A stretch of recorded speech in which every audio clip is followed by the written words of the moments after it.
Good morning, everybody. It's Yeti Man. We're going to try to do this.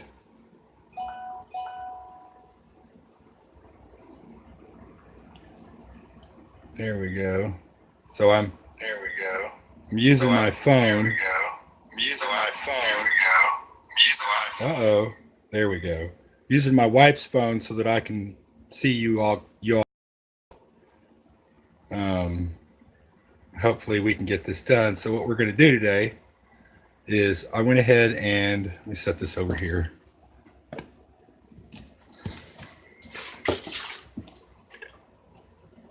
Is I went ahead and hey, Mr. Doughboy, what's up, buddy?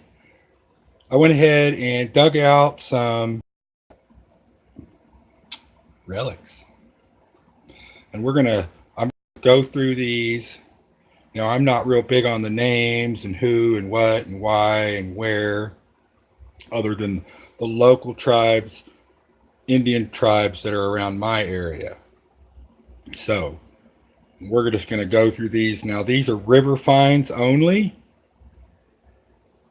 I have never dug or searched or sifted or done anything like that. Okay. Uh, these are all from either bass fishing on the creek or being at the creek with the kids or whatever. So what we're going to do is we'll flip this bad boy around. Oh, there we go. That's the shot we want. All right. Hello, gold prospecting. Tasmania, Australia. How's everybody doing today? Can you see my hands? There we go. So I got a little bit of lag here, guys. So what we're going to do today is we're going to get into this first box. Look at all those goodies in there. We're just going to reach in there real careful like.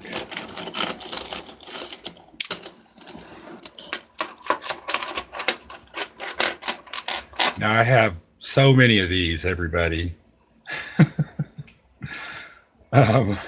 So I'm not really concerned with damaging them, although there are some mint condition ones in here.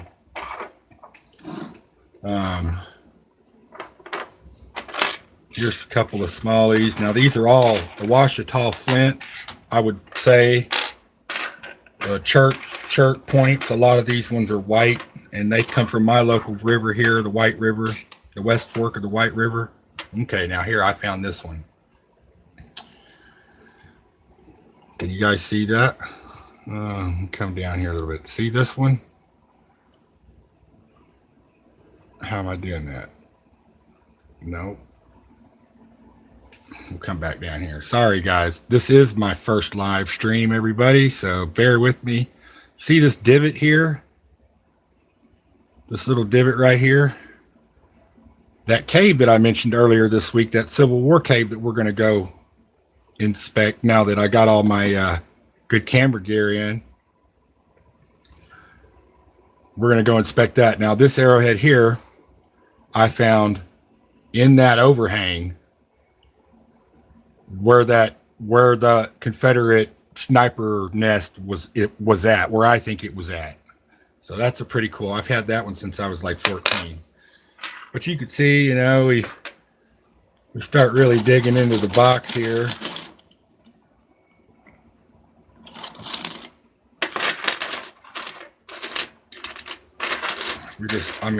Here's one. Now this is a nice one. Now this is what we would call a G10 quality.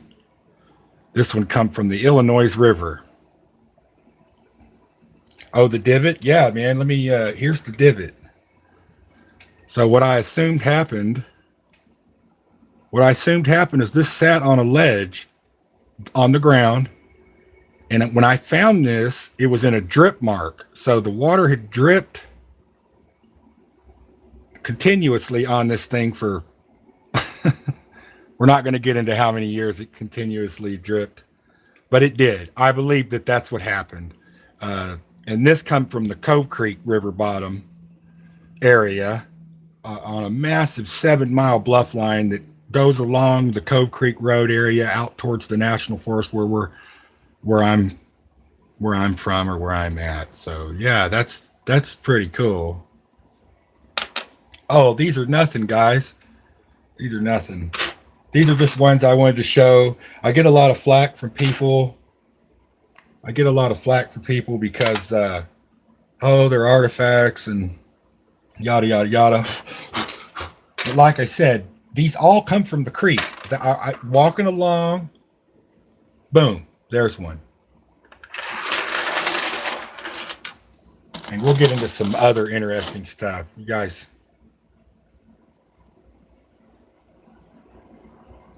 seeing that? Big shout out to Clash. I hope he's home. I hope he gets home safe. Just a bunch of stuff. Now, once I get some stuff together here and I get this live stream stuff figured out, there's busted ones in here and rocks with holes and whole marbles with purple streaks.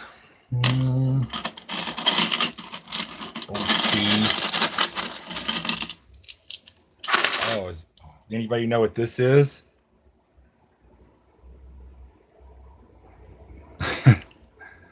It's a shotgun stamp, paper shell. Found that at the local ball field down here. Metal detection. It's pretty crazy how you can be a.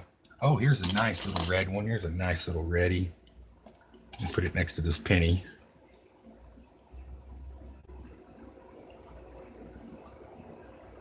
Pretty cool.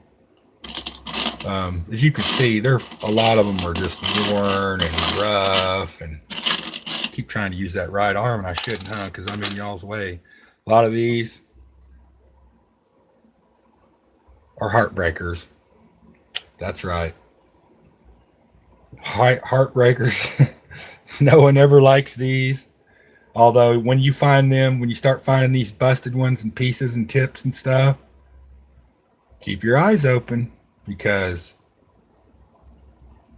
these guys will lead you to the real ones, the whole ones, full ones.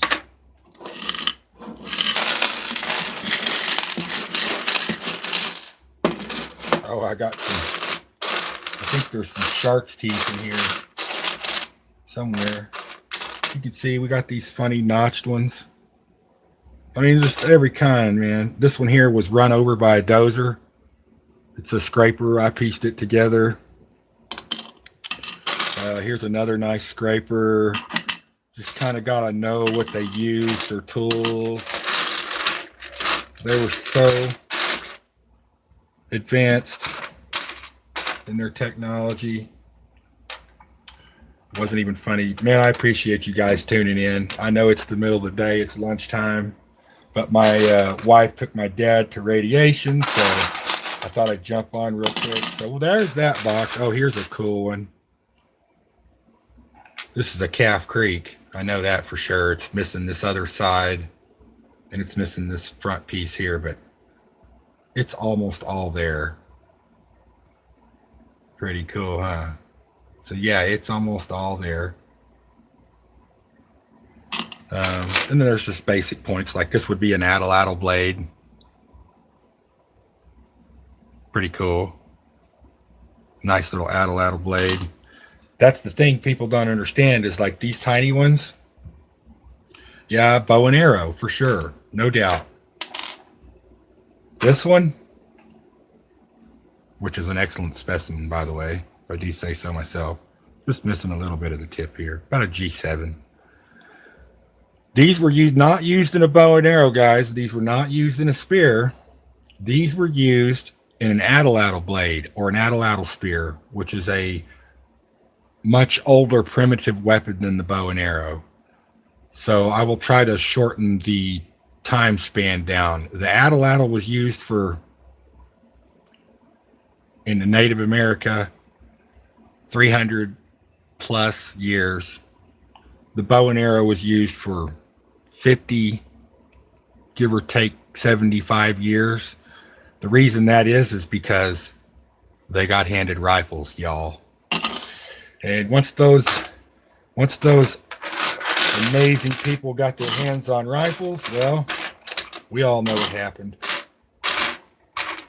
So here's some, like I said, there's junk in here. Oh, that one's not a junker. We're going to set that one aside. So what we're going to do, like I was saying, I got off subject. What we're going to do, hey, Mattia. Thank you for tuning in, Mattia, everybody. Mattia, that's my sister-in-law. She's expecting here soon, so give her a shout out. What we're going to do is I'm going to go through some of these this afternoon, and I'm going to pick out some amazing specimens. And on the next, not the next, I'm not sure when we're going to do it. I'm hoping to do it this week.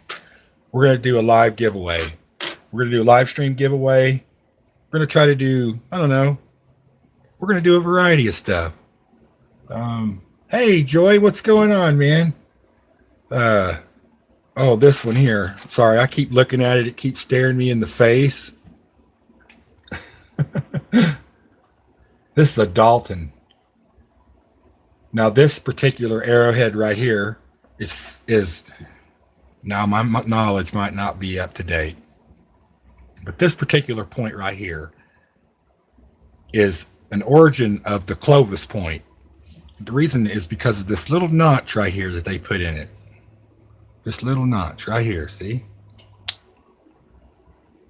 This point, this arrowhead right here, this cuneiform origin of arrowhead has been found all over the world. All over the world.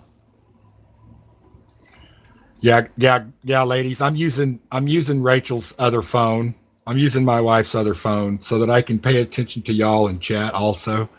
Sorry. She's giving Dad she's out doing radiation with Dad today. But yeah, so this point here is found in South America. This point's found in Africa. This point's found in origin in France. This point all over Europe. This point has been found. Iceman had this point on him. Maybe not this exact point, but this type of style. There's lots of styles of Daltons, but the base origin for Dalton, here you go. This one, pricey. A little pricey. Some ovates. So these ovates like this one would have probably been a scraper. A lot of these ovates, these are all broke. And I'll show you a blank. So what would happen, my belief is what would happen, and I've talked to other arrowhead hunters and flint knackers about this, is the men, they're the hunters. So they would get these amazing arrowheads built by the surrounding community members of the tribe, mainly the females. And what would happen is the females, let's set this one aside. The females would nap out the blanks. So this is not, this is one my cousin made. He's not a female. This is one my cousin made.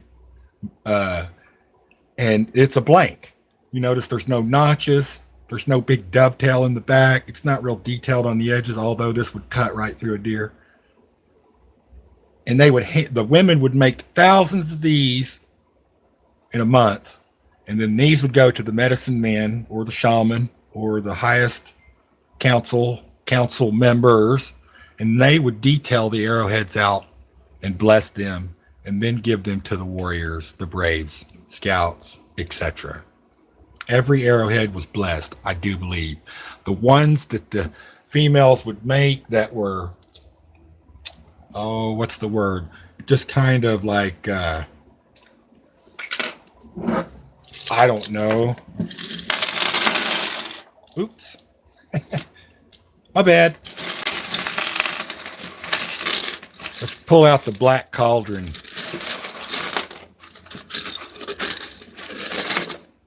Oh, look at that. I don't want to get too carried away. Some of these I do have covered.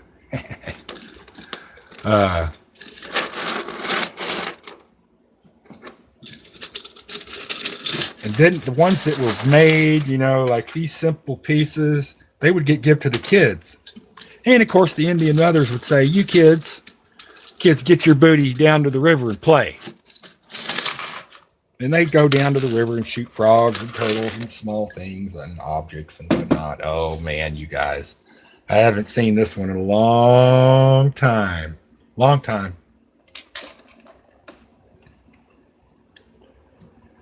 So this is a knife. Also another, this comes from the Middle Fork River, I believe. But if I can do this correctly, I'm trying to watch two screens at once.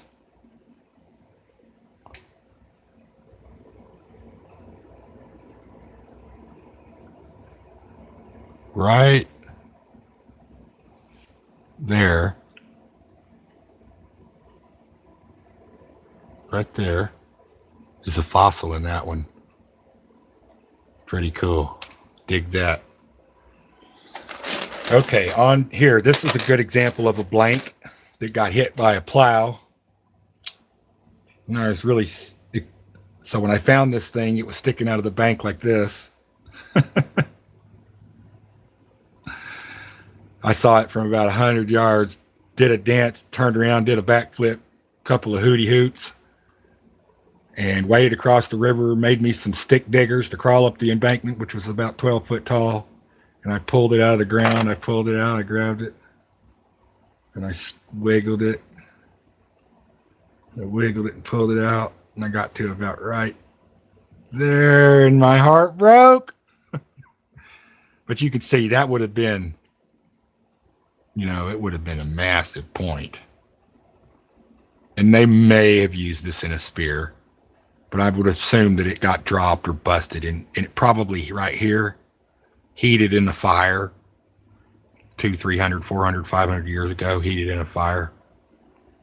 And it broke it. Or it got struck and broke it. Here's a good example of a blank. Just something they would be like, nah, the kids take that and go play. Kids go play. Here's something pretty cool. These are Indian game marbles. Or cooking beads. Everybody, oh.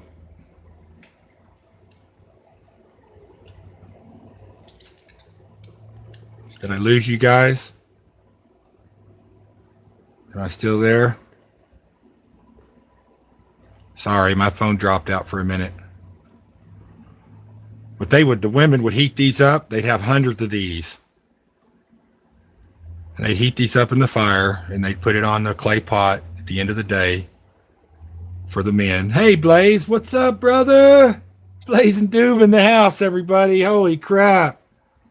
Amazing. What's up, bro? Just showing some points, you know. Got some arrowheads out today. Got into an old box. Thought I'd go through some stuff. First live stream, so here we are. Anyways, yeah.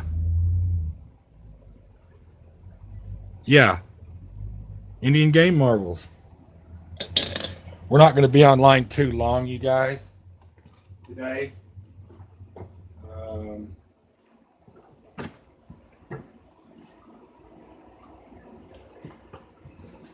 I'm expecting somebody here shortly.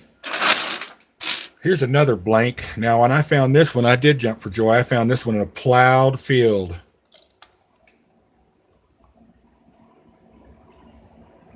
I found this one in a nice plowed field. I was really excited about this one. So this is what I would consider a blank. This blank's untouched. Just 1 second, everybody.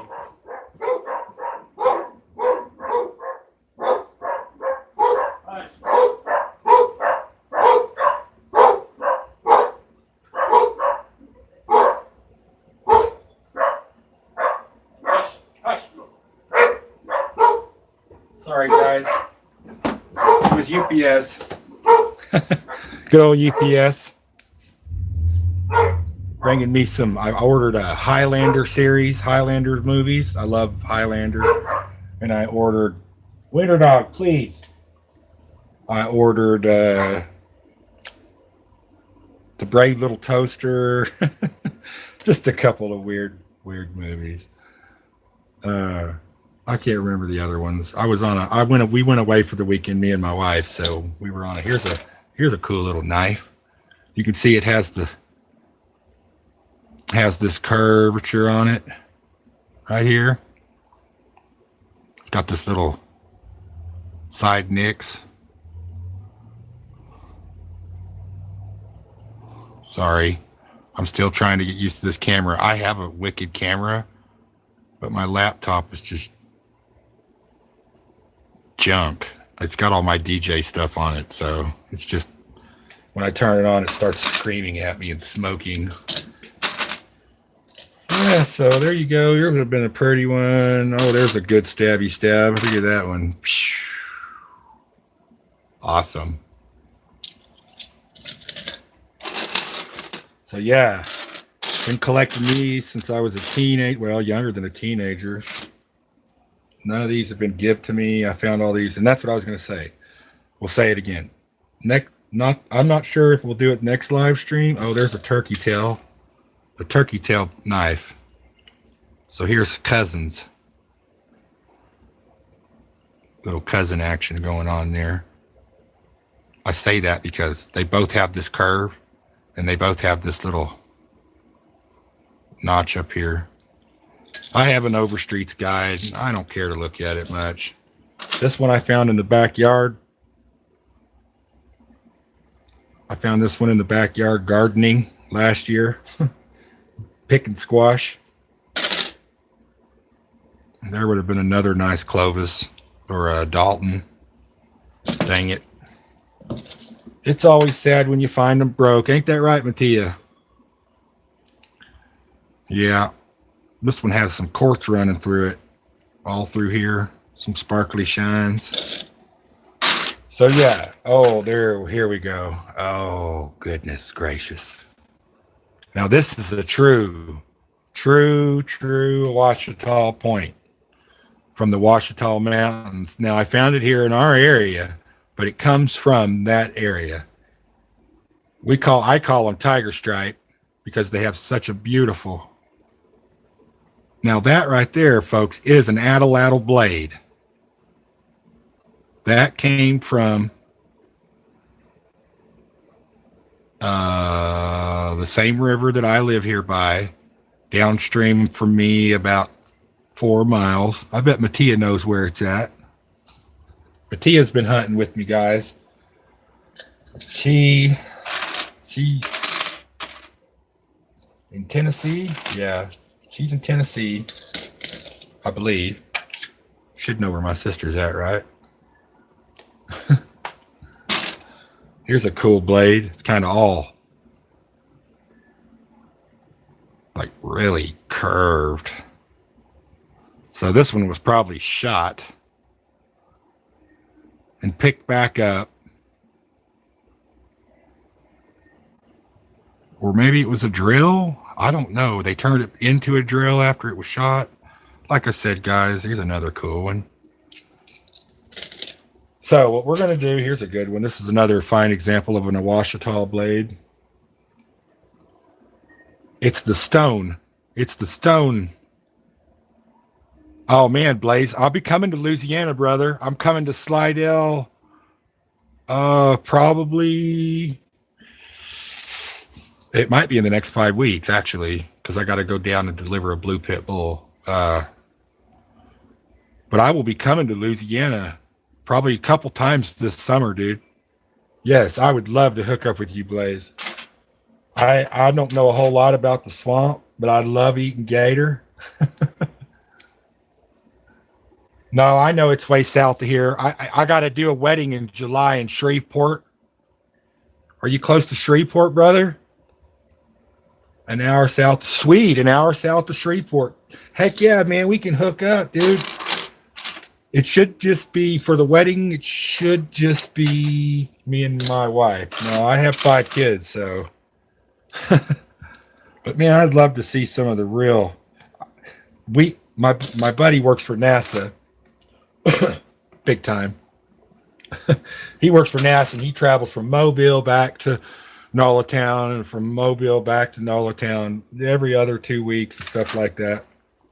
He loves it. He hates it. He loves it. He hates it. This is shale. This is a shell point. So if you're a creek person and you go to the creeks and you see that little black crumbly rock that you grab by your hand and it just crumbles in your hand, this is what this is actually made out of. I found it too, also hanging out on the side of a mountain on a logging road, washed out.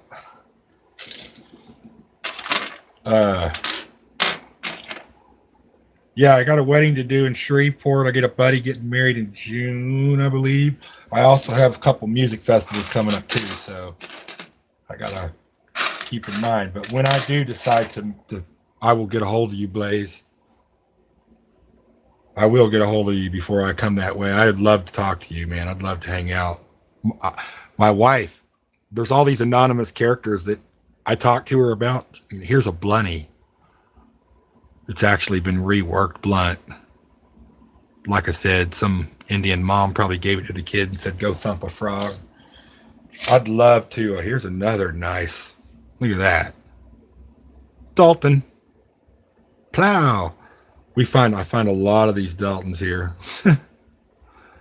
Which is really weird because not everybody does find these whole. Here's another nice one. Just all kinds of these itty bitty ones, littler ones, fatties with the fatty backs. Some of these, some of those. I mean, this one was found actually turkey hunting. I always got my eyes on the ground looking. This one was found out at Red Star, another turkey hunting place we go. Now this is a big cool one. Got the big fins on it. Pretty neat.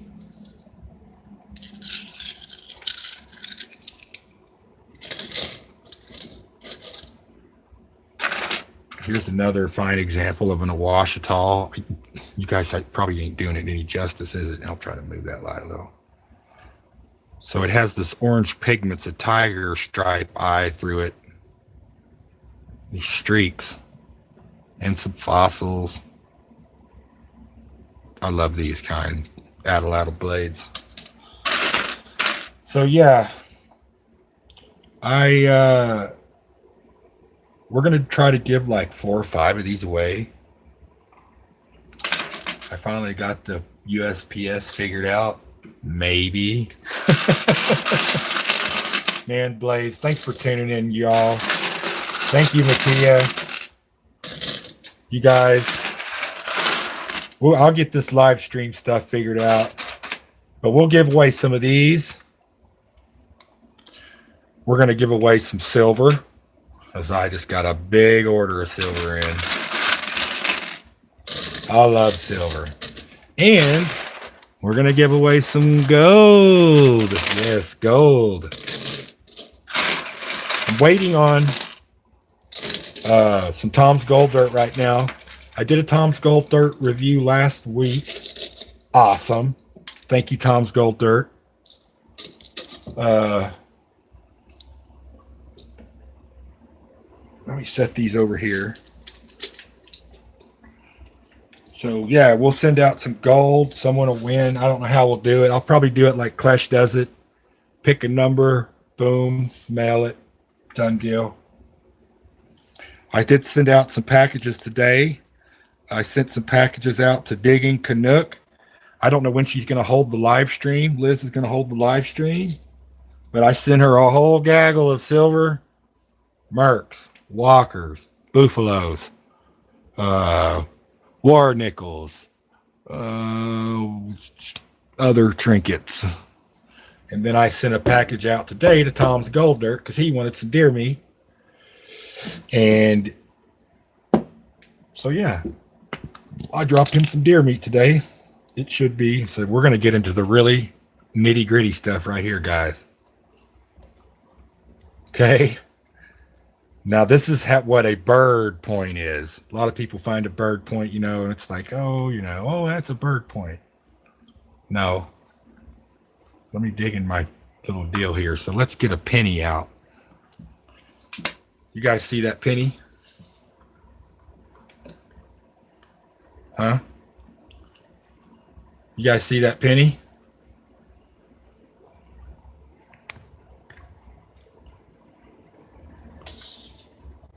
Now you can see that penny, right? This is a bird point.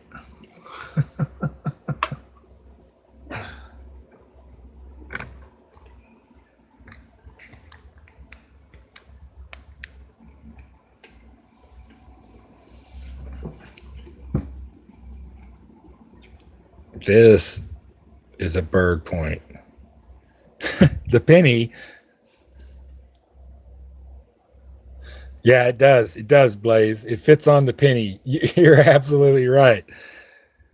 It does. So, like, when I first seen this one, I was like, no way. That has got to be a chip, right? And I walked over and I seen this notch. What? You pick your nose with that hardly. So small. So there's that one. We're going to get into some neat ones here. Just a second, Blaze. This is another one. I guess I'll just use my finger. There's another one.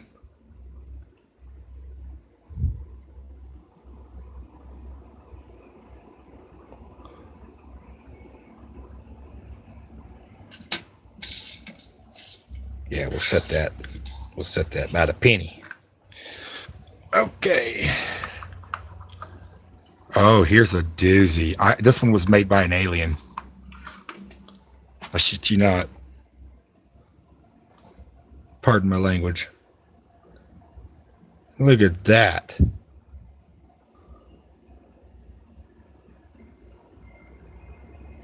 Bird point.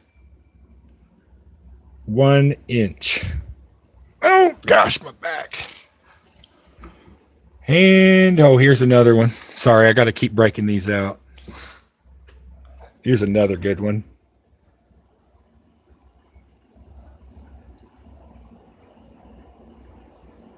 That's a pretty good one right there. I like that one. That one would hurt. That one would definitely hurt. And there's one more in here that I covet above all the rest. I have thousands of these.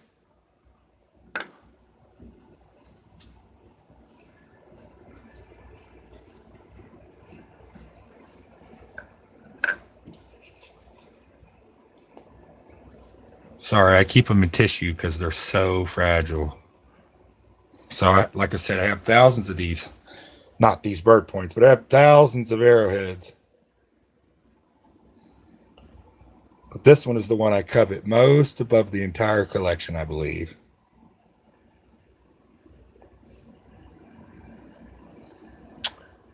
I don't think I have a flashlight. But this one is clear.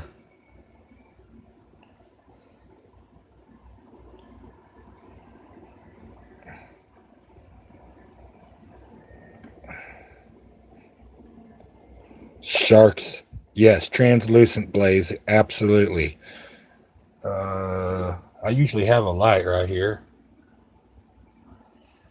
Maybe I can do it like this.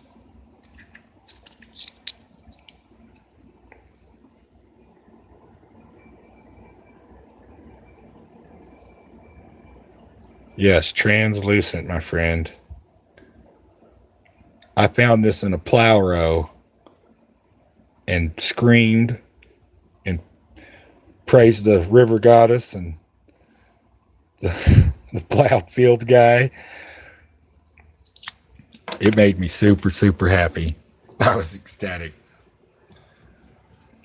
We got lots of arrowheads out here, Blaze. You ever get to Arkansas, man? I'm just like 15 minutes from the big river. And it ain't none of that looking through. You guys probably have a lot of Flint in your creeks, huh? In Louisiana. I mean, I know you do because I've been on the lakes there, but and here we don't have that. Here we have sandstone and limestone in our creeks. So the arrowheads, they just like stick out. They almost bite you like a rattlesnake sometimes. So yeah. Go ahead and put those away. And here's another box. Let's see what's in here. Oh, here's a pretty good hatchet. Sorry, there's some of these still have hot glue on them from being in the case.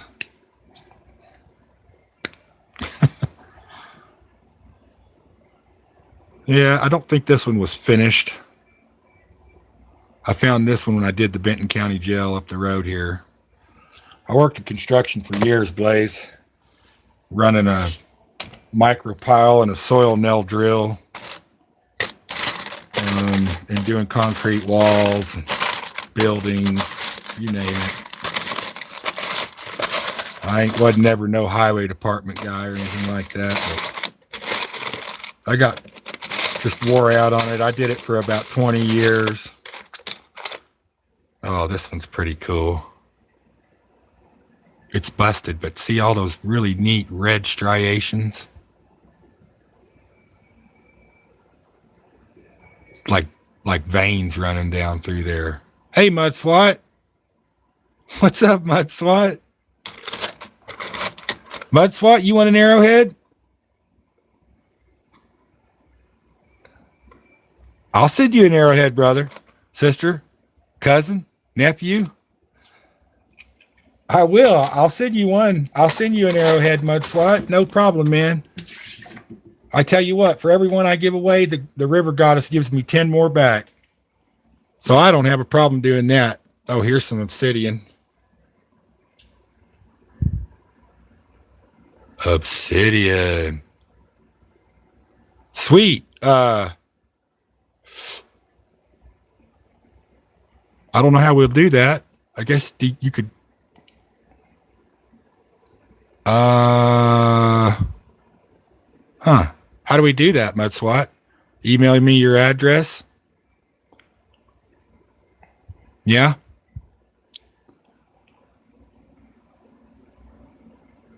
That'll work. We could do it that way. That's how I did it with Liz. That's how I did it with Digging Canuck. That's how I did it with Tom's Gold Dirt and Shane. If you need my address, my email, I have no problem giving it to you. I can't type right now, but it's Chris A. No, excuse me. Let me start over. It's Chris Mavis 38x at gmail.com. CHRISMAVIS 38x at gmail.com. And I can maybe do something here. Hold on, let me check it. Yeah, I can get it right here. Let me send it out to you.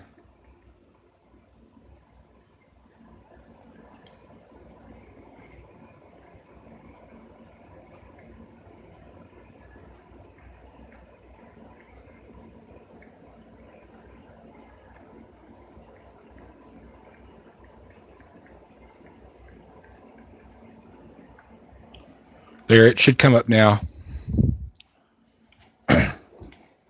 It should come up now. Yeah, I know, right, Blaze? So I had some more of these back when I was younger and I first started having kids. I had triple the collection that I have now,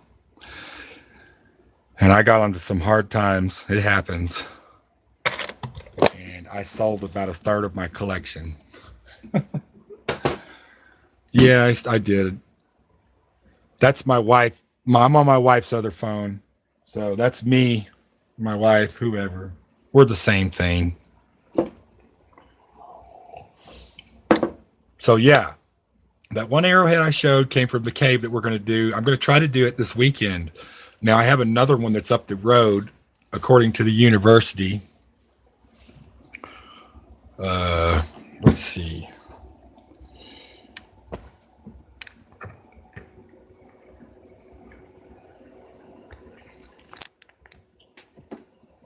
Here we go. Hey guys, don't mind the mess. It is what it is. You can see, look, see up there, Blaze?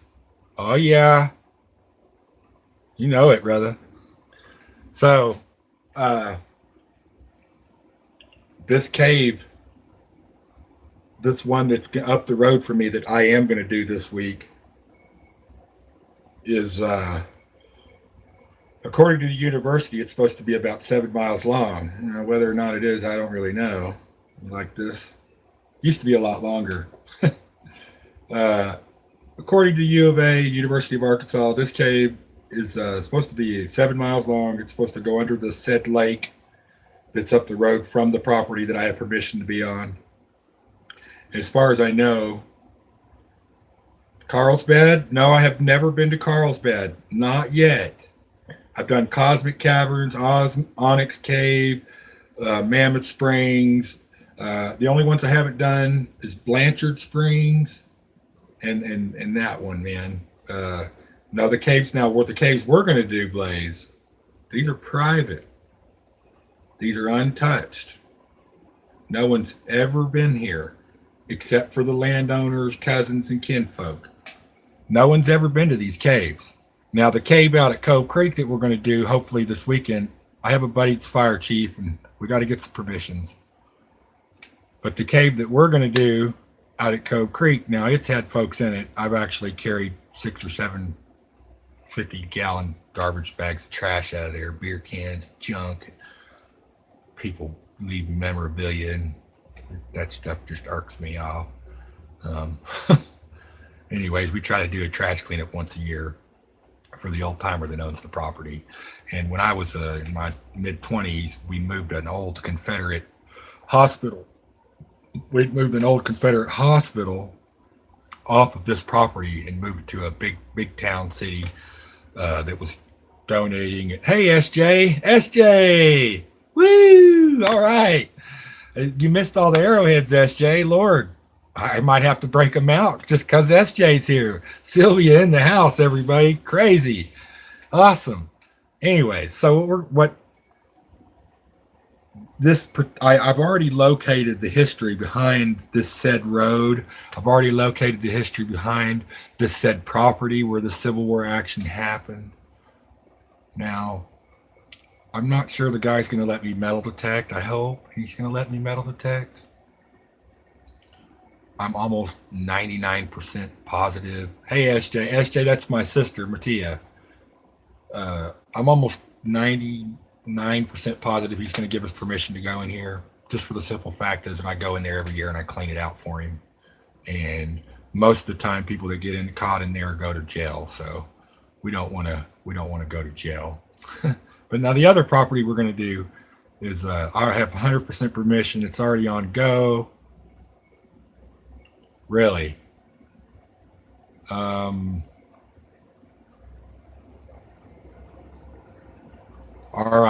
right, Mud. I'm not too sure. I'm not too sure. I'm not too sure. Maybe try the Chris with the capital C. Try Chris A. Mavis. Capital C HRIS. It should be. That should be it. That should be it, Blaze.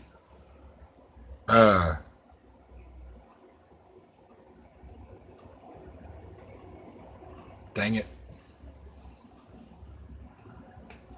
Let me check real quick. Let me check on this other phone. Let me check on this other phone, okay, Blaze? Or Mud Swat, sorry. I'll get it to you just a second, brother.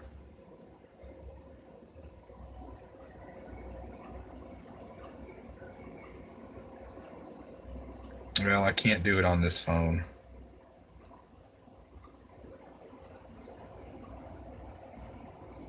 Yeah, I can't do it on this phone.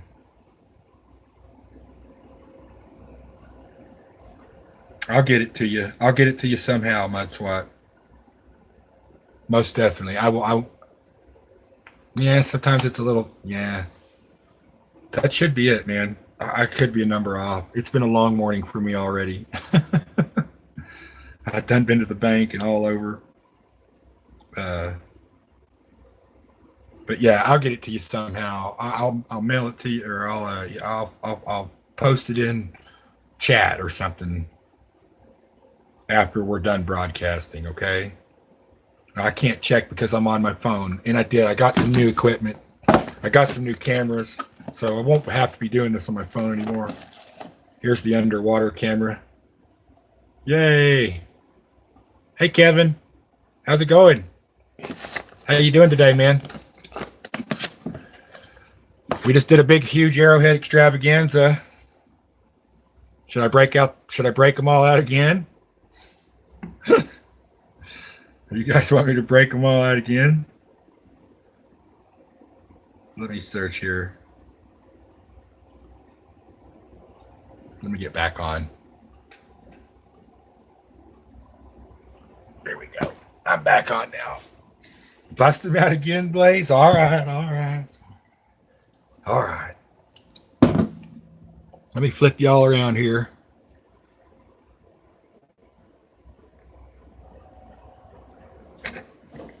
Sorry, here's my room. There's my DJ table. Big speakers, guitars hiding. All kinds of memorabilia. Me and my wife, we love festivals.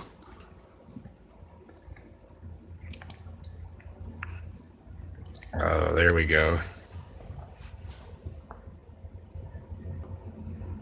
Yes, SJ. It should be the one that's on the patron page. Yes.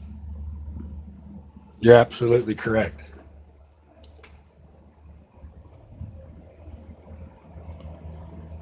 Yes, you're absolutely correct, SJ. Here we go. Here's an Ouachita point. This one I found on the Illinois River. Now, the Illinois River actually runs through Prairie Grove Battlefield Park, which is about 25 minutes away from me. Okay, I'm going to make some noise. What? Klesh is back?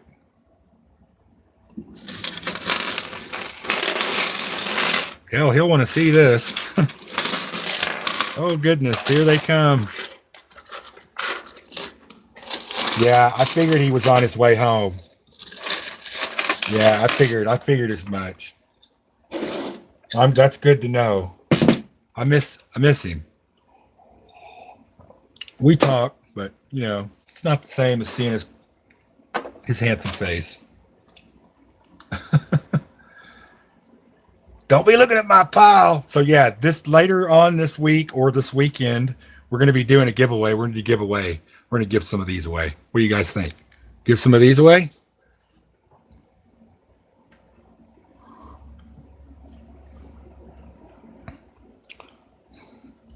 Here's one of those blanks.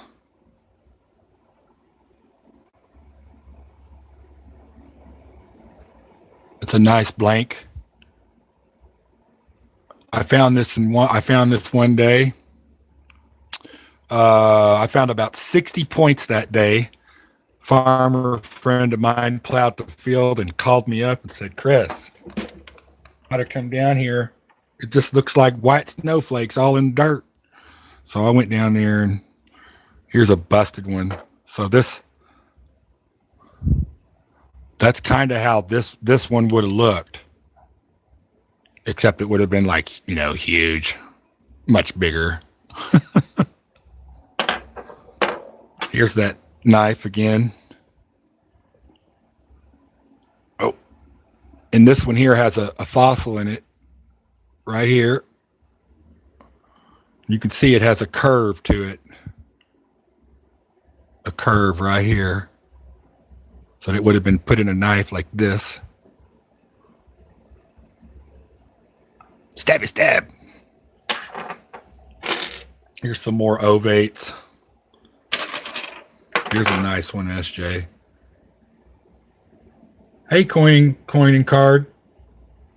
Thank you guys for tuning in, man. I love it. Thank you so much. Stabby stab. Yeah. Like old dirt digger Dan. Stabby stab. He finds a lot more older stuff than me. Now, I don't dig any of these guys. These are not sifted out of a bluff line. These are not robbed from a grave or a mound or I've been finding these since I was a teenager. No digging. That's a beautiful white one. You can see there's so many different variations. So many different variations. I'm trying to maybe. Hey, welcome, Dime Digger. Welcome to the show. Here's a really nice one. It's got the big turkey tail. Big old wide turkey tail in the back for the notch. Good and straight and thin. That one, I'd shouted and jumped for joy with that one. Here's another knife, small knife. Now, I would assume these littler knives. Now, like I said, I am a big arrowhead hunter. I'm not a big knowledge person on them at all. It's just not something I, know a lot about. I'm sure some of you guys are going to be like, ah. That one's still so sharp. I mean, it'll cut you right now. So I'll try to dig out some of these Clovises. I showed off some of the Clovises earlier. The cool thing about this is, guys, is I can actually tell you. Yeah, here, check that out. There's 3 of the same kind. I can actually tell you where all these came from. Every one of them. And that's no lie. Every one of them that's like, in good shape. Hey, Sandra. Sandra, what's up, man? Welcome to the show. First live stream, everybody. First time. Got to give me just a little slight leniency, okay? But here, these are the, well, that ain't really one.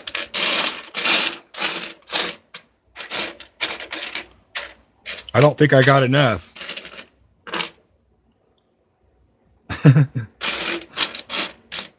Here's another cool. You could see how they all vary. You could see how these are all kind of the same cuneiform shape, but they vary. This is a good example of a reworked arrowhead. Right here, this one. See, it was probably a lot longer. It broke. He picked it back up. Now that's still got a good back on it. I'm going to fix it. And he fixed it. The Indian, not me. To whom the Indian tolls. And like I was saying, the females, this one here is, we're going to call it, this one could be a giveaway right here.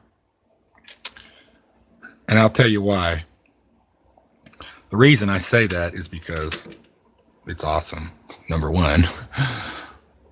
But it's rare. It's rare to find these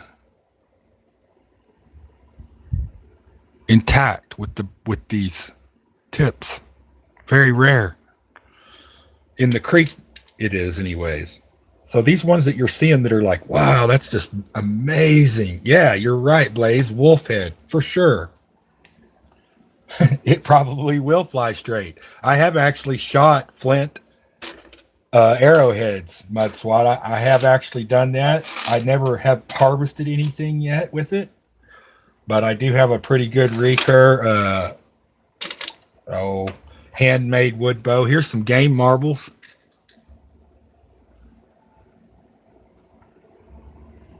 So these are cooking beads. And after I will, Mr. Doughboy. I'll show him the dripped one because that ties into the next videos that are coming up. Yes, sir, I will do that. These are game marbles. Now, this is clay, and they'd fire these in the fire, and they would heat them up. The women would heat these up all day, and then they would cover the meat that they had prepared all day for the hunters in these beads. And when the beads wore out,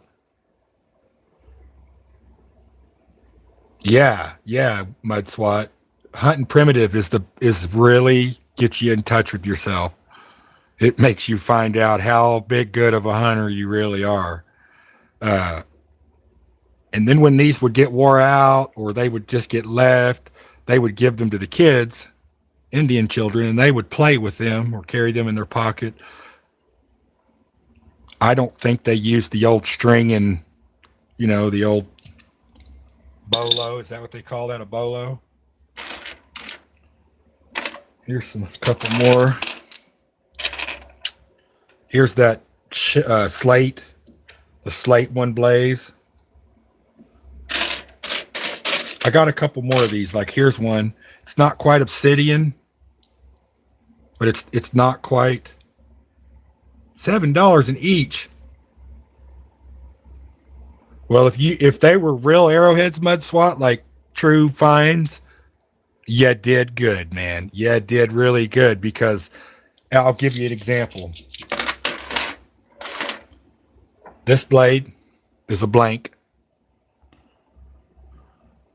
It's not a G10 quality, although it does look like it. It has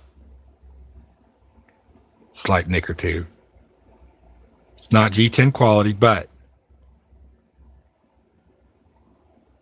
it's an easily anywhere from $200 to $300 piece at an auction or show. You start getting into these thinner ones. Everyone's like, oh, that thing is, you want the long 10-inch blades. Those are valuable blades. There's no doubt.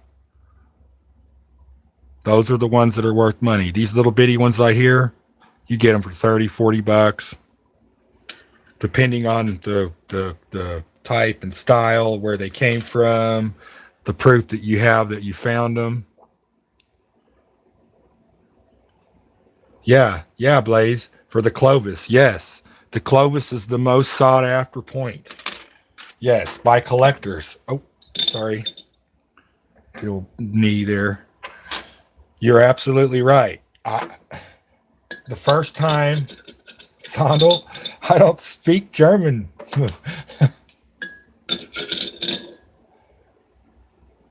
Yeah, you did good, Blaze, by turning it down. Don't, because in 100 more years, I don't know if the G-Man will let us be able to pick these up off the ground anymore in 100 years. You did good, Blaze. Don't hold out on it. Give it to your kids or your grandkids or your sister's kids or whatever. Hold out on them. You're better off to give it away than you are to sell it, my friend. Yes, Sondel, a blank. A blank would be something like this, okay? It's just a round ovate. That depends, Mud SWAT. That depends on what kind of bird point it is. And then after the women would finish the blanks, they would take them to the medicine man or the shaman, and he would detail the arrowhead. Yeah, they are, Blaze. They associate it. You know what they associate arrowhead hunting with? If you're a true arrowhead hunter, those of you that hunt religiously like me, I've been called all kinds of stuff. A typical bird point? Ooh, good question. Who was that? Mud SWAT? SWAT wants to see some bird points? So like that translucent bird point I was showing.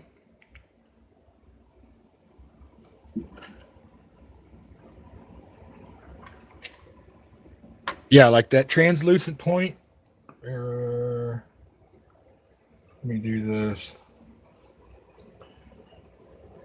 that translucent point I was showing, it would be worth some change. Yes. Those other ones, the ones that were in G10 quality mint condition. There's a wild looking one. There's another gray agate. Probably Osage, Oklahoma.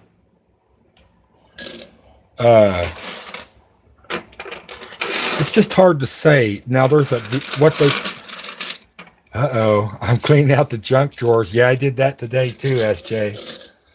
I did. Yeah. I got marbles and connectors. I've been cleaning out some junk. Where was I?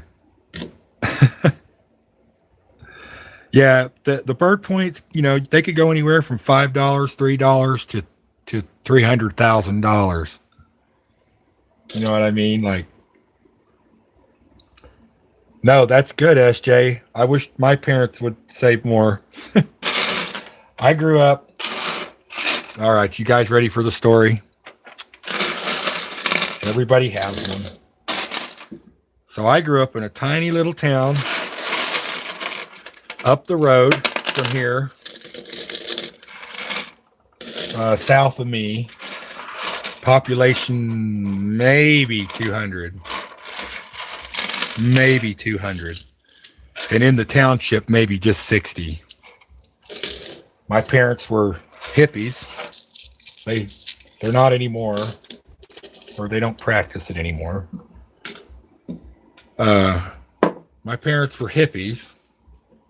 I grew up in a one-room shack. Starting to lose some ink there, Clash. With the plastic walls. My dad used visqueen plastic to cover the walls, and we used old clothing to stuff the insulation in the walls. And the floors were dirt.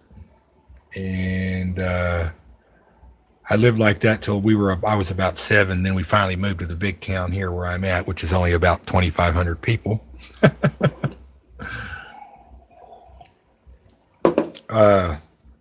I grew up eating off the land, and this spring we'll do some herb videos, holistic herb healing videos, where we'll go out into the woods and I'll do identifications for y'all and show you.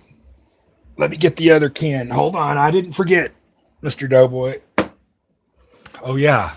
The other one. So I got like 20 of these.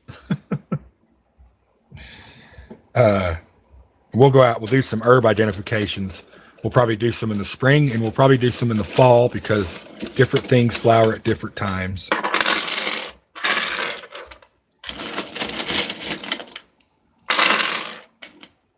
These arrowheads are less consistent as far as, how awesome they are. Yeah, herbs, Blaze, for sure. Then you find one like this, you're like, yeah! Then you pull it out of the water, and it's missing. It's missing the piece. It's broken! No! Don't break! No. Hey, look, we're back to the good old shotgun stamp again. Okay, here it is. I found it. So this one here is really old. Yeah, no, I do, Blaze. I got a whole pile of pottery out here from all different kinds of walks of life, I believe. But yes, we do find Indian pottery here where I'm at. Where I found those clay marbles, actually. I found some pottery. Black scored pottery, which is usually Caddo, Caddo, Caddo Indian tribe is what we had here. So this arrowhead here is, now when we do this caving video this weekend, hopefully, it's that Civil War encampment that we're going to do, metal detect. When I was a teenager, I walked the bluff line. I had clay marbles. Yes, they're hard to find, SWAT. They are very hard to find. I have a few more that are locked away in the safe in the vault. and I'll try to get them out later this week. I also have some mastodon teeth and a few other things I found in the creeks here. Yeah, Blaze, the Caddo Parish. They actually ranged from where you're at all the way up here into northwest Arkansas. They were some spread out people for sure. I think there were either 7 or 8 different Caddo subsidiary tribes. But this point here, I found in an overhang, the overhang spot where we're going to go investigate the Civil War sniper nest. I found it sitting in an overhang like this with water dripping on it. Okay, guys, give me just 1 minute. I got to help my wife with my father-in-law inside, okay? I'll be right back.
Sorry, guys.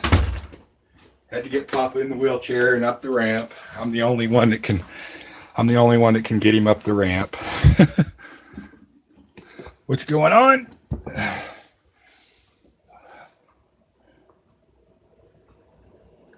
Yeah, you're right, Blaze.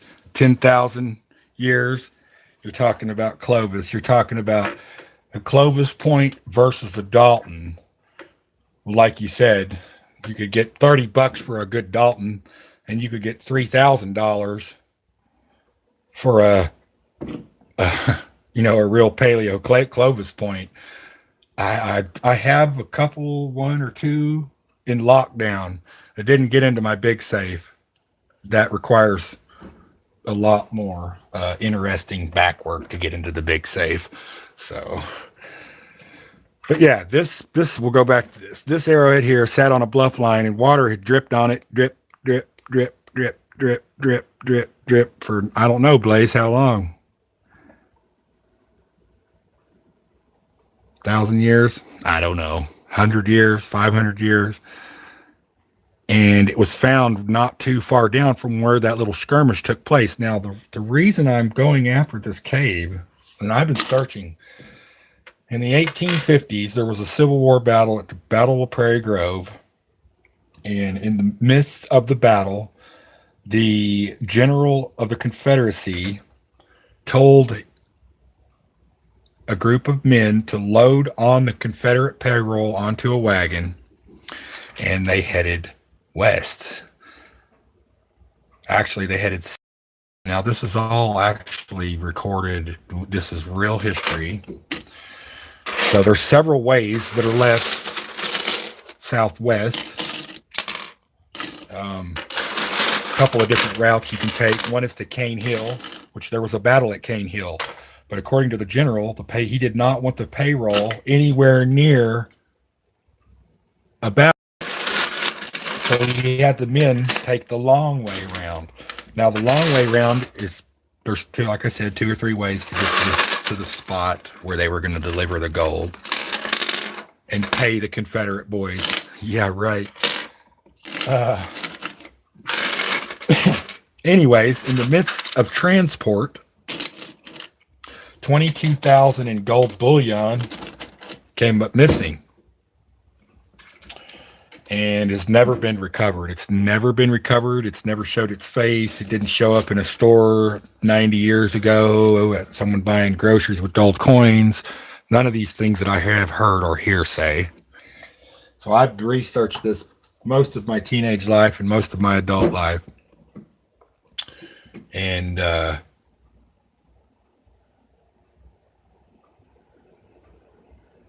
in like the early 90s, 1990, 1991, I can't remember how old the guy was. He was in his late 90s. He was a veteran up here at the VA. And it would have put him right at the same time period. Now, he would have been about 16 or 17, 18 years old when this happened, probably maybe even younger, but he was an American Spanish man. And he had talked about actually being on that particular wagon and actually talked about unloading the payroll southwest of the Prairie Grove battle. Now, whether or not this is true, now he was an old timer, so he didn't really know the location. He just said southwest of Prairie Grove battlefield. Now, I have walked hundreds of miles in my day looking at overhangs and looking at bluffs all along the Illinois River, because that particular road follows the Illinois River out here towards my land, my country. And about 15 years ago, I had went into this cave, and me and my buddy, we stayed in there for about 3 days, mapping and sleeping and eating and living in the cave. We finally got it all drawn out and mapped. I know the cave pretty much like the back of my hand, even though it is about 3.5 miles long. When we got out, it was wintertime. There was no leaves on. So I kind of noticed an overhang on down south of the cave entrance. And the next day, after some rest, me and my buddy, we went back out there. And of course, we walked down to that overhang, and the overhang was about a 20-foot lip that come out off the bluff.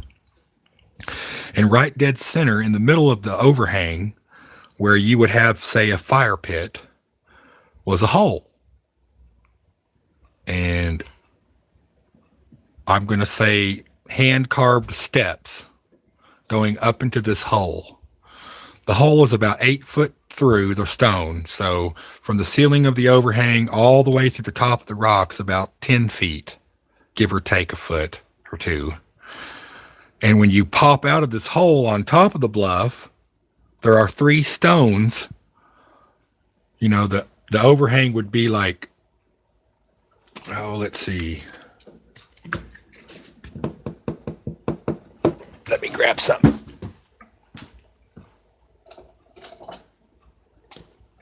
There we go. Okay, try to do it like this.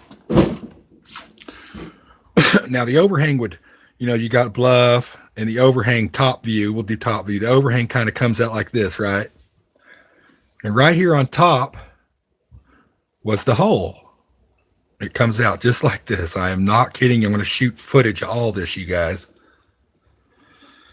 Which was, totally normal to me. That happens. That happens a lot in limestone rocks. You get a hole, you follow it. Anyways, when I come out of this hole, there was a stone here. And I don't mean like a tiny little rock. I mean like a car hood stone, and another giant car hood stone. A treasure map, right, Blaze? And anyways, this old Confederate road runs right along the edge of this bluff in this creek.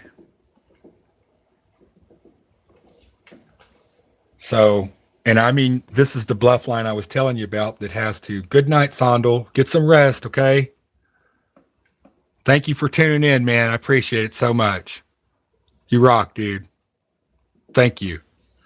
Thank you so much. Along this bluff, you can see this road's about 3 miles straight stretch. And so the farthest point out on the bluff is here. And you can see both ways down that bluff line for about 1.5 miles this way and 1.5 miles this way. To me, it looks like a killer sniper spot. Now, I haven't got the metal detector yet. I haven't got to get back into the cave since I was a teenager, so I'm probably a little rusty. I just ordered more gear. I just ordered the underwater camera. I just ordered some new headlamps. And I already have all the rest of my gear that I need. I've been doing it for a while. So yeah, that's coming. That is going to be super, super, super, super exciting, guys. The other cave I've never been in it, so I don't know what we're going to find. Now, the Cove Creek cave, the Civil War cave that I'm talking about, actually has stalactites in it 6 foot around.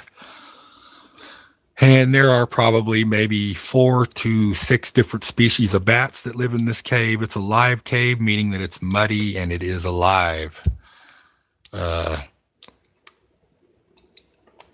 Yeah, equipment up for sure, sis. Got to have the right equipment. I've taken several. I had an action camera. I had a Kodak. Had an awesome action camera, and the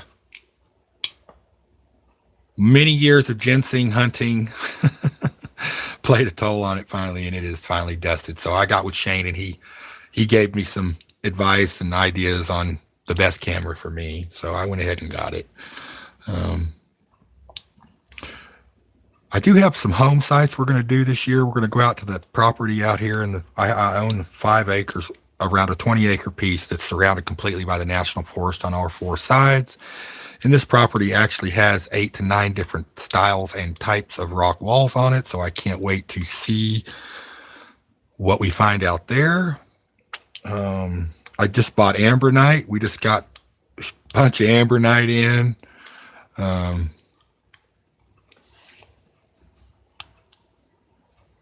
Yeah, no, I can't. Hey, Jason, what's up, AU?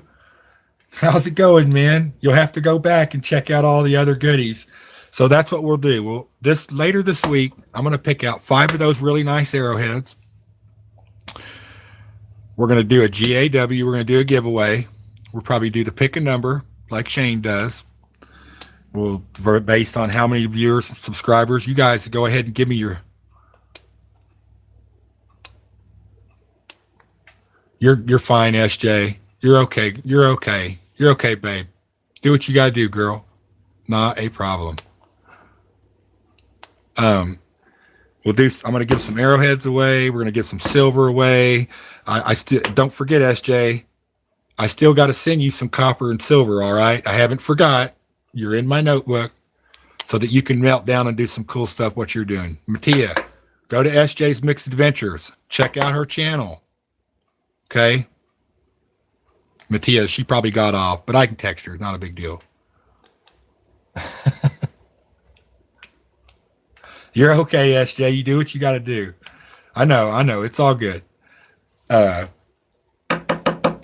So yeah, we're going to do some giveaways this week. I just got a bunch of silver in, so we'll look at that stuff. Some ambronite. Yes, SJ. The girls started it today.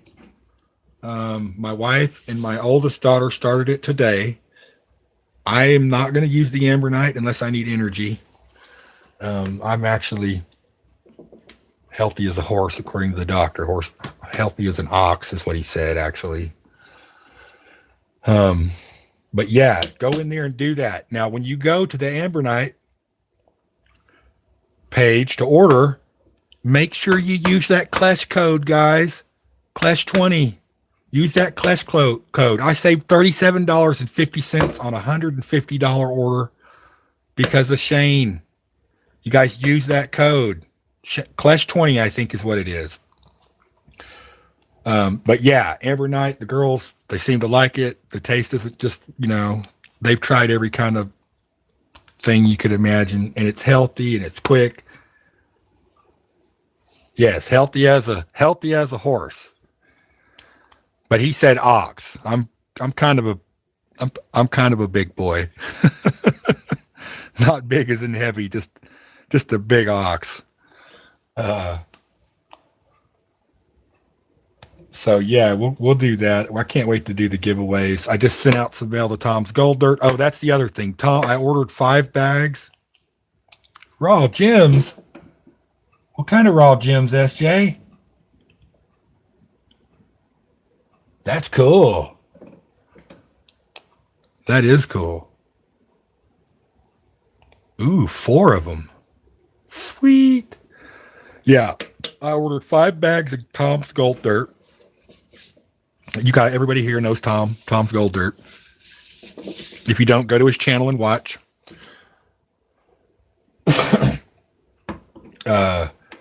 So we will be giving away some gold pay dirt sometime this month to a lucky winner. We'll be giving away some arrowheads this month to a lucky winner. We'll be giving away some silver, of course. Coming in the month of April, we will have, here, let me do this. Tired of talking to the desk. Hey. Coming in the month of April, we're going to do the shiitake farm. Will start to kick off because I have a shiitake farm. We'll have shiitakes. We'll talk about those. We'll do an inoculation video. Mr. Doughboy wants pay dirt. You'll have to tune in, buddy. You have to get in that GAW, my friend. Talk to Tom, Mr. Doughboy. The title of my channel is Yeti Mountain Trading. So I basically traded Tom deer meat for some pay dirt samples so that I could see whether or not it was worthy, and then I bought more. So, Mr. Doughboy, you could possibly make Tom something. Hey, Smoking Coins, you could possibly make Tom something because I know you are super industrious. And get a hold of him, email him, and he would probably work something out with you, brother. He's a really cool cat. He's a super nice guy. Big shout out to Tom's Gold Dirt, everybody. Big shout out to SJ's Mixed Adventures. Big shout out to Digging Canuck. Big shout out to Mud Swat. Big shout out to Smoking Coins and Blazing Dew, of course. My sister, Matia's in the house. I think Joy was in here earlier. Another friend of mine from here, local in town. Got a lot of local support around, guys. I really, really like it. It's good to have local support. Oh, that's what it was. April. April is Yeti's favorite time because turkey season, morels. Oh yeah, morels. And all the goodies that grow in the earth that come in the spring that can help us survive, live, and be healthy. We will. I'm going to say this again. We will be doing a morel giveaway in April.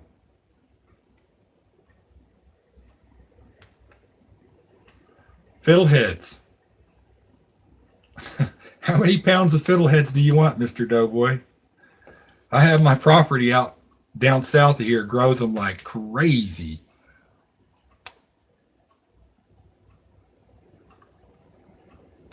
No, don't jump over chains, guys. If you do, jump high. Yeah, no, fiddleheads are real common here. I'm going to do an alchemy. I'm thinking about doing a couple of alchemy videos. Now, I've already done the elderberry syrup one, which would be considered alchemy. The other one I want to do is I make a seizure medicine for people who suffer from who have had strokes, or maybe they take Rimron or a few of these other head medicines to keep them from having seizures. I make a seizure medicine. It's a rare herb that grows around here. It only grows in a very small micro environment. And I will show everyone how to do that, how to make Indian pipeweed um, serum. And I know all kinds of stuff. My mom was a holistic healer growing up. Like I said, I was a hippie. So I know how to, you know, get rid of jungle foot and, I don't know, cure a bad tooth and hay loss things and I don't know, just all kinds of stuff. Uh, we'll make some wine. Son is an epileptic. Dang it! This Indian pipeweed would probably lessen the effects of that. I'm not going to say 100%. I'd have to do some research, Mr. Doughboy, but I would almost say that I am almost positive that it would help him. It's a sublingual mixture that I make. The only place that I can find it across America. Hey, all right, Blaze. I'm fixing to. I'm going to end this live stream and I'm going to go twist me one. Uh, I have searched across America for this seizure medicine that I make out of the Indian pipeweed. I can find it only in California. They sell out of it just as fast as they make it. It goes for $40 an ounce in liquid form. I don't charge anything for it. We're helpers here at Yeti Mountain Trading. We don't want to. We don't want to. We want that good karma to come back. That's all I can say. I don't charge for any of my stuff, guys. Coming in September, which we'll have all the, you know, I try to take a little bit of summer break. It won't be too long. The twisty stuff is legal here, Mr. Doughboy. Yes, medical is legal here in Arkansas. Later, smoking coins. If you're heading out, peace, man. Mattia, go check out SJ's Mixed Adventures. She's an awesome chick. No, yeah, no, I still do the tobacco.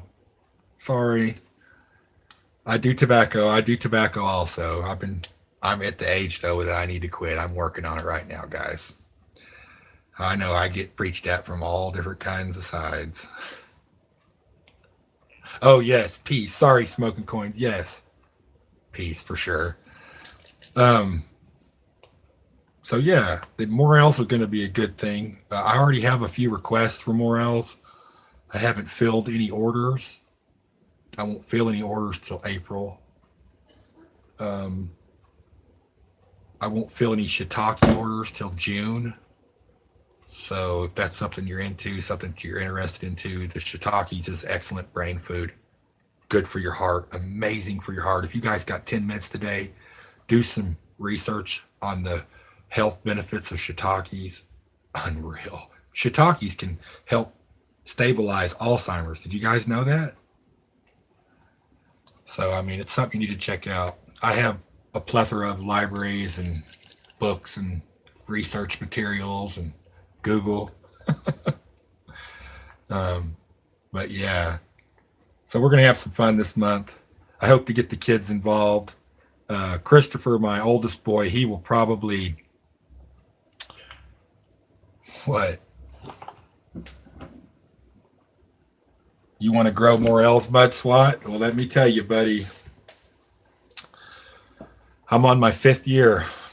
I'm on my fifth year of trying to grow morels. And last year, that was might be my fourth year. Last year was my fourth year, and I was finally successful. So that is something else I'm going to show you how to do, Mud Swat. When the morels come on, I'm going to show you guys how to print them, how to harvest the prints, how to make slurry, what materials you need to make slurry, and I'm going to show you how to plant morels in your yard. Maybe. Morels take a certain type of, they are hard to grow, Mud Swat. They are any type of fungus besides the kind that grows on your feet or in your refrigerator is hard to grow. Uh, they're just because they absorb everything in their environment. So I mean, like you can't. All it would take is like too dry in Colorado for shrooms. Have you tried to check higher elevations, Jason? Check higher elevations. I've got some buddies in Colorado, and they find them at like 64 to 7,200. I know that sounds really messed up, but they did find some last year up that high. Also in Arizona, they found some up that high last year.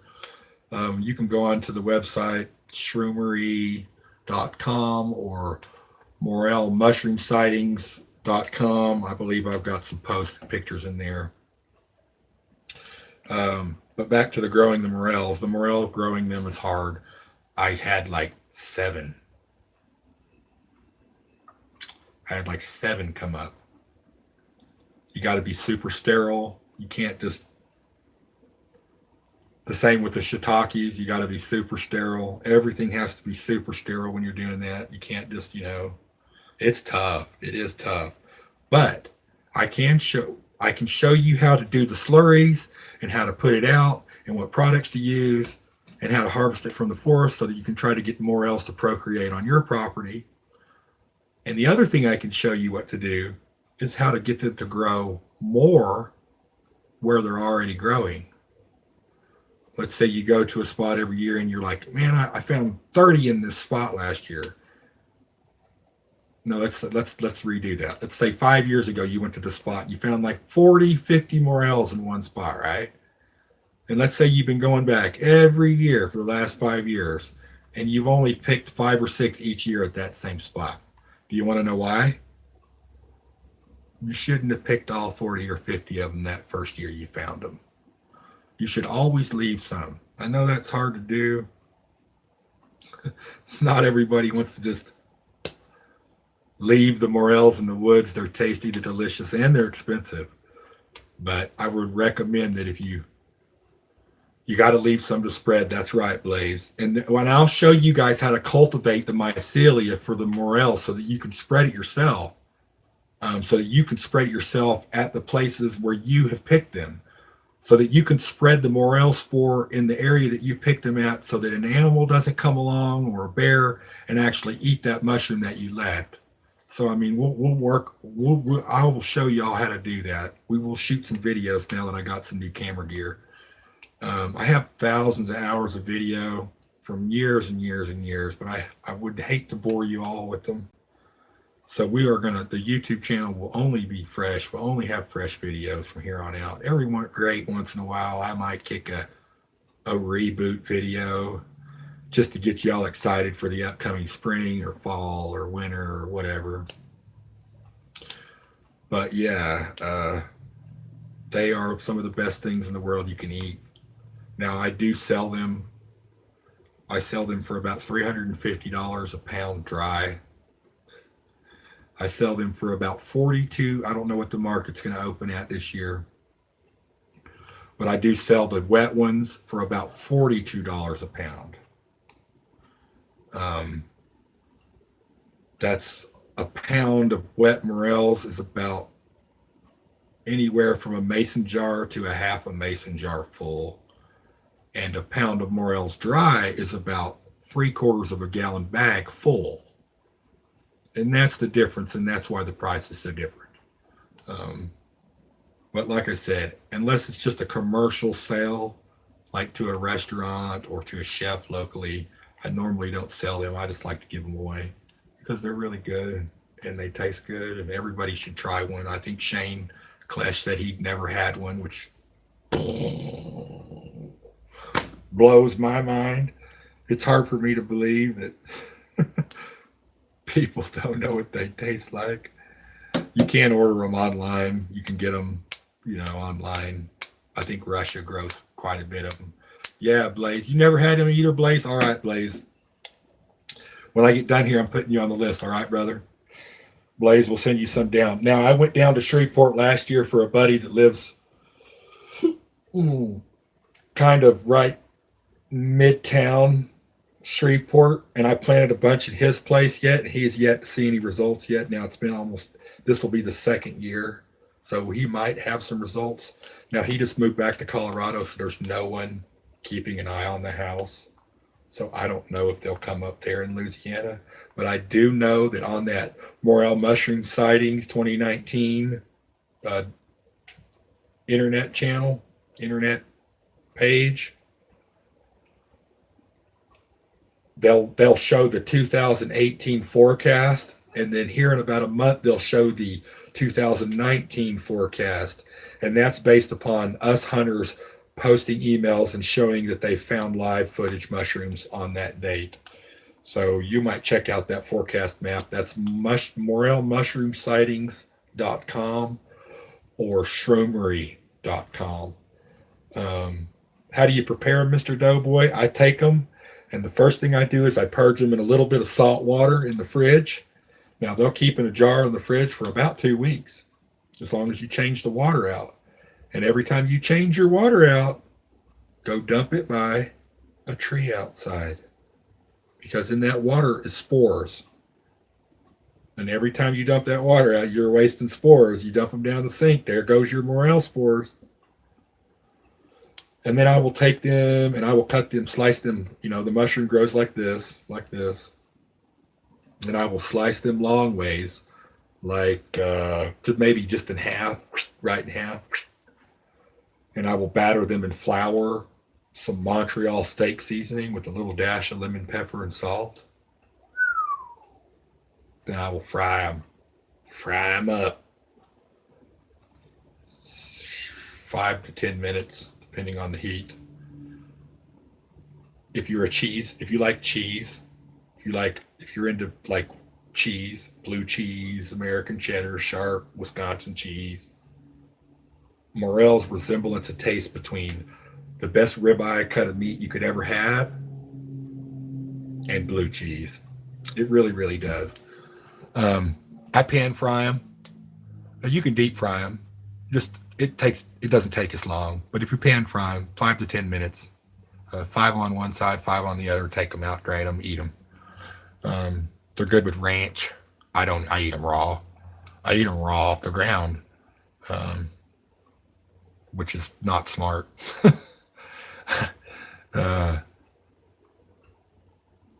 So yeah, I mean they are really, really good. They're really, really cool. I'm on Facebook, guys.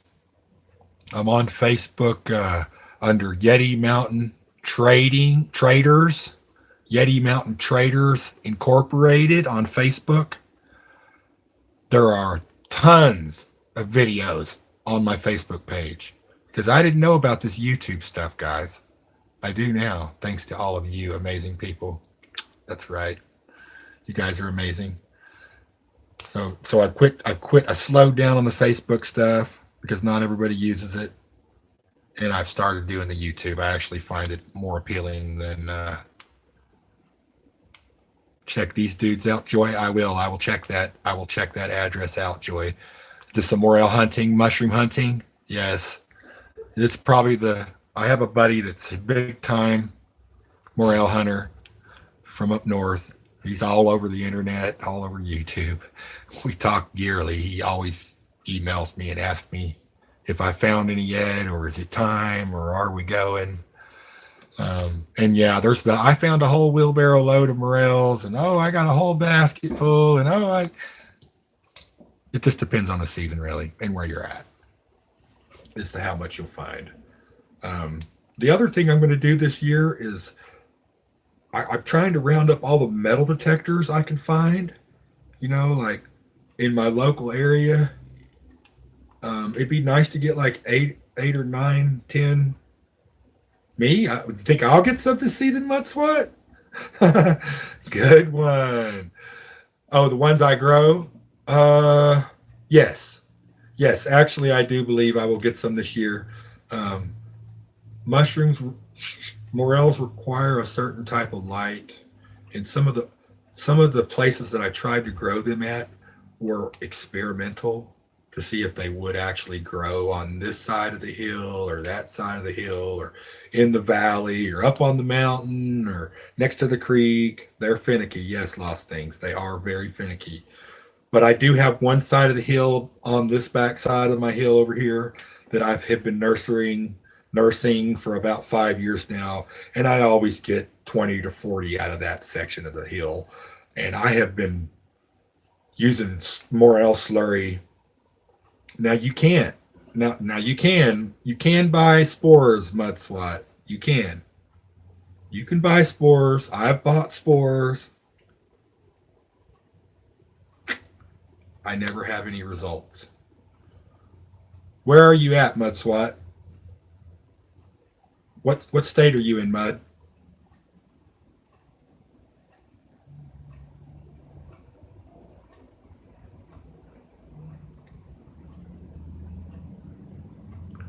Are you there, Mud Swat? Just let me know what state you're in, bud. And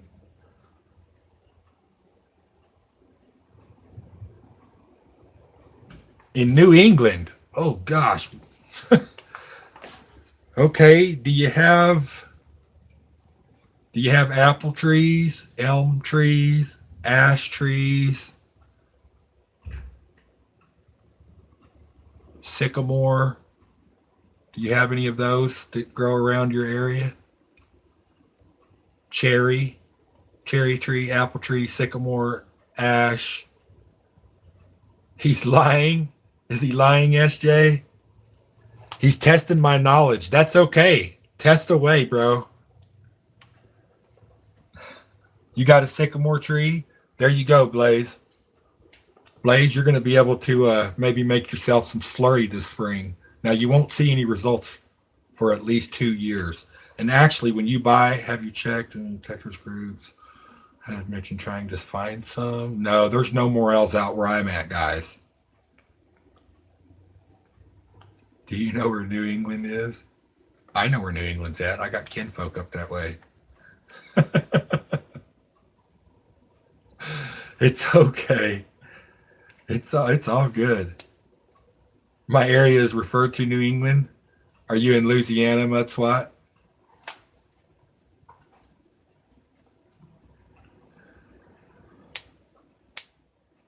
So actually, what I think I might do this year, since everybody's really interested in trying to do their own slurries, which is awesome. New York, yeah, Mud, you got Morels, bro. You got Morels in your area, man. If you're in New York, yeah, you upstate New York, they're there, my man. Yeah, they're there. I promise you. Do some searching around. You'll find guys from New York finding Morels on YouTube. uh, what I might do this year is I might actually bag and sterilize ash tree bark just for you guys, so that you'll have a medium to start with on your slurry and your spores. When you buy Morel spores online, their guarantee is you may see results in 2 to 75 years. Just keep that in mind. It says the packages that I have bought, and I've went with 2 or 3 companies, all the packages say you may have Morels in 2 to 75 years. I could say that about you buying a new car, or passing on, or,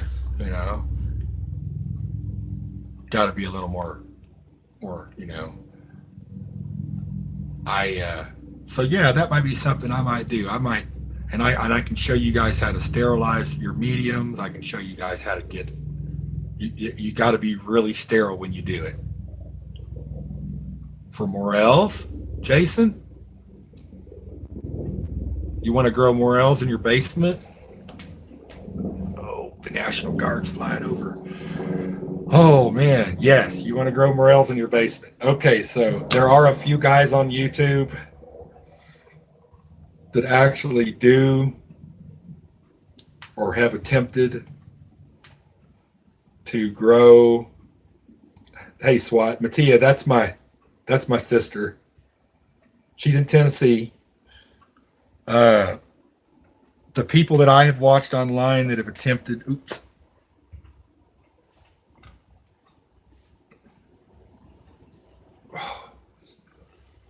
the people online that I have watched and attempted to watch, they seem to have better success outside. There's one guy online that's just amazing at it. I have to look and see what his YouTube channel was called, but he was amazing at it. He was so good at it. He was actually taking plastic white clear cups and putting over the morels and shooting multiple videos over and over and over. Yeah, growing morels in a controlled environment is probably, there's one guy that I know of that grew a morel indoors, and it was about this big. So if I was going to grow morels, I would grow them outside and just expect them seasonally. It's just, it kind of is how it is. They're real fickle. It doesn't take but a speck of microdust to get into your spores or your slurry, and you're done. You start to get the green mold, and once you get the green mold, it's over. I know, because I dealt with a bunch. I did 500 shiitake plugs last year. You're all right, babe. You want to come in?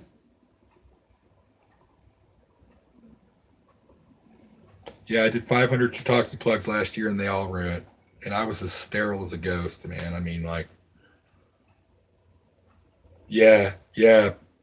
Green mold is a bad deal. It not that it was a lot of money that I lost, because the shiitake spores are so. Yes. You could put morel slurry over here, and 100 feet away it could come up, because it's. If you guys have time, you can go back onto my channel, and you can go to I can't remember. I think it might be shiitake sporulating flush number 5 or something like that. But you can actually watch the shiitake spores bloom out of those shiitakes, and the morels do the same thing. I'm going to try to get some time lapse of that this year. Actually, you can't leave a $300 GoPro in the woods set over top of a morel, because it could walk off. And I've never have done it, but I might this year. Who knows? Crazy. Yes, a mushroom. A mushroom is a flower. The morel the thing that you eat itself is actually the fruit.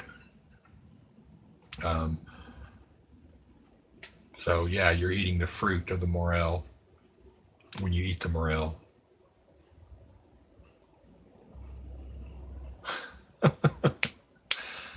Got to be giving Sylvia the hard time. We all love Sylvia. She's awesome. Uh, but yeah, so I'm going to go ahead and get off here, guys. I got to go pick up the kids from school. And I appreciate all of you tuning in. You guys continue to tune in. We'll do another live stream this week. Good health and prayers to everybody that need it and that want it and that love it and that deserve it. Peace to all of you guys. Like I said, thank you so much for tuning into the first live stream. I was so nervous. I didn't drink any whiskey or anything like that, because I'm used to being obnoxious and upfront and honest. So to me, it's not a big deal. But yeah, thank you guys for tuning in. I appreciate it so much. Yeti Man out. Like and subscribe, you guys. I hope to see you in chat later this evening, maybe.